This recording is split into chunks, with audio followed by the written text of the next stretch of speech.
আছি। সিনেমার যে মূল চরিত্র বাচ্চা তাকে কেমন লাগে যখন বাইরে এগুলো শুনি? নেগেটিভ ক্যারেক্টারে কাজ করতে আমি সত্যি করে বলি আমার খুব ভালো লাগে, কারণ আমি নাটকে বেশিরভাগই নেগেটিভ ক্যারেক্টার করি। সিনেমাতে করেছি কম, বাট নাটকে আমার নেগেটিভ ক্যারেক্টার বেশি।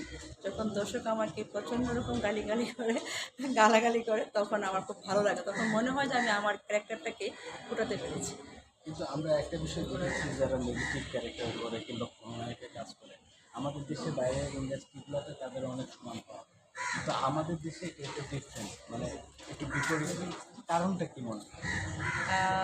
ডিফারেন্ট অবশ্যই, কারণ আমাদের দেশের দর্শক মনে করে যারা নেগেটিভ ক্যারেক্টার করে তারা সত্যিই খারাপ, কিন্তু আসলে তা না। যারা বরং নেগেটিভ ক্যারেক্টার করে তারা বাস্তবে কিন্তু খুবই পজিটিভ।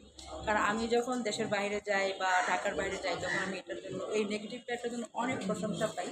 অনেক ভক্ত সামগ্রী আমার আছে আলহামদুলিল্লাহ। তো একটু খারাপ মনে করে যে এটা বাস্তবে হয়তো উনি এরকমই, এটা মনে করাটাকে আমি আটকাতে পারবো না। অনেক অনেক দর্শক, অনেক অনেক মানুষ, আমি আটকাতে পারবো না। ওনারা বুঝে নিতে হবে যে উনি বাস্তবে নেগেটিভ, উনি বাস্তবে সে পজিটিভ আর পর্দায় নেগেটিভ। একটু একটু জানতে চাবো। আমরা জানি যে দেখা গেছে শুধু নিশা সরকার বা এটা তারাও কিন্তু খলনায়কের কাজ করে, কিন্তু নেগেটিভ ক্যারেক্টারে কাজ করে, কিন্তু তাদের একটা সুনাম আছে যে না, তারা বাস্তবে হয়তো বা একটা ডিফারেন্ট, এটা মানুষ জানে, ম্যাক্সিমাম ক্ষেত্রে এটা জানে। এখন মানুষকে জানাবো কী করে? এখন মিশা ভাই ৫ ওয়াক্ত নামাজ পড়েন, উনি সবসময় নেগেটিভ ক্যারেক্টার করেন। এখন মানুষ আগের থেকে, তবে হ্যাঁ, আগে মানুষ বেশি ভাবতো যে উনি বোধহয় বাস্তবে এরকম। এখন যেহেতু অনেক পরিবর্তন হয়েছে, 5Gর যুগ আমি এখন বলবো, এখন মানুষ বুঝে গেছে যে না, উনি বাস্তবে এটা আর পর্দায় ওইটা। এখন মানুষ কি ভাববে ওইটা ভেবে তো আমি অভিনয় করবো না। আমাকে যখন যে ক্যারেক্টার দেওয়া হবে আমি ওই ক্যারেক্টারটাই প্লে করবো। তো মানুষ খারাপ ভাববে কি ভালো ভাববে ওইটা এখন আমি দেখবো না, আমি আমার ক্যারেক্টার নিয়ে ভাববো। একটু জানতে চাবো, আপনার পজিটিভ নেগেটিভ দুটো ক্যারেক্টারই কাজ করেছে, কোন ক্যারেক্টারটা বেশি স্বাচ্ছন্দ্য? আমি নেগেটিভ ক্যারেক্টারটা বেশি স্বাচ্ছন্দ্য বোধ করি, কারণ এখানে অভিনয়ের জায়গা থাকে। বাস্তব জীবনে সেটা প্রয়োগ করা হয় না। না, বাস্তব জীবনে আমি সম্পূর্ণ পছন্দ, তবে হ্যাঁ, সবারই তো রাগ কিন্তু আছে, রাগ ছাড়া তো মানুষ নেই। তো ওই পর্দায় যেভাবে দেখা হয়, বউকে মারছি, ধরছি, এইটা করছি, সেটা করছি, স্বামীর সাথে ঝগড়া করছি, স্বামীকে উৎকোচ করাচ্ছি, ওইটা আবার না, আছে। যখন ভাই আপনাকে পর্দায় দেখেন একটা চরিত্র, যখন বাসায় যান তখন কোনো সমস্যা হয় না? আচ্ছা, ওইটা নিয়ে কথা না বলি ভালো। ওইটা নিয়ে কথা বলতে চাচ্ছি না।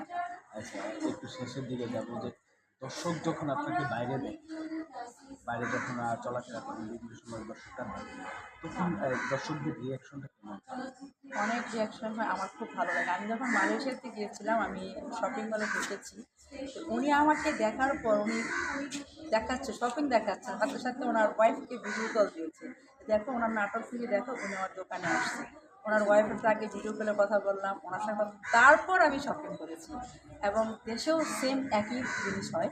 যখন আমি বাইরে কোথাও খেতে যাই, শপিংয়ে যাই, তখন ওনারা খুব ভালো রেসপন্স করে যে আপা, আপনার নাটক আমি দেখি, আমার ভালো লাগে, আপনি বউকে অনেক চালান, আপনি অনেক ঝগড়া করেন, কিন্তু বাস্তবে যে কথা বলছি আপনার অনেক হাসি খুশি। একটু জানতে চাইবো সর্বশেষ কিছু আমার যে বর্তমান ইন্ডাস্ট্রির অবস্থা খারাপ। যদি আমরা সিনেমা কথা বলি, যে যত সিনেমা ইন্ডাস্ট্রির অবস্থা অনেক খারাপ।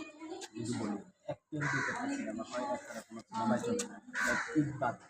তো সেই জায়গা থেকে অভিনয়, যারা যেহেতু আপনারা অভিনয় করে জীবিকা নির্বাহ করেন, সেই জায়গা থেকে কী কী প্রবলেম ফেস করেন আর এটার জন্য কী কী করণীয় আছে? আসলে আমি তো ছোটো মানুষ, এত বড় কথা উত্তর আমি দিতে পারবো না, কথাটা বিশাল। আমি এককেন্দ্রিক হয়, শুধু 2 ঈদে একটা সকল সিনেমা হয়, বাকি সময়টা আমাদের খুব দুঃখজনকভাবে কাটে।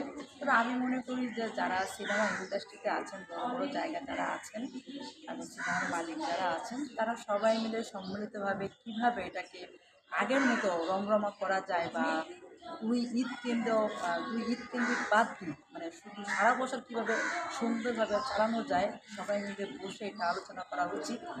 আর গল্প বেস করা উচিত। যদি একমুখী তৈরি না হয়ে, আমার মনে হয় একটু রিস্ক নিয়ে গল্প, নতুন গল্প নিয়ে, নতুন নায়ক নায়িকা নিয়ে, বা নতুন আমরা যারা আর্টিস্ট আছে নিয়ে একটু কাজ করা উচিত, একমুখী না হওয়া, ঠিক না, যদি আমাদের গর্ব উনি আপনাকে যাই হোক পছন্দ রমনা সিনেমাতে আমরাও গর্বিত, আমরাও খুশি হই, বাট এটা মনে হয় চেঞ্জিংয়ের দরকার আছে। একটু আপনি পরিচিত। আমি সাহেলা আক্তার, অভিনেত্রী সাহেলা আক্তার, অভিনেত্রী। সবাই আমাকে চিনি, নাটকে সবাই চিনে দজ্জাল শাশুড়ি, দজ্জাল মা হিসাবে। আপা এখানেই দাঁড়ান। আর আমার নামটা দিবেন সাহেলা দন্তেশ্ব। Thank you. এখানেই দাঁড়ান। আচ্ছা, আরও দিবেন?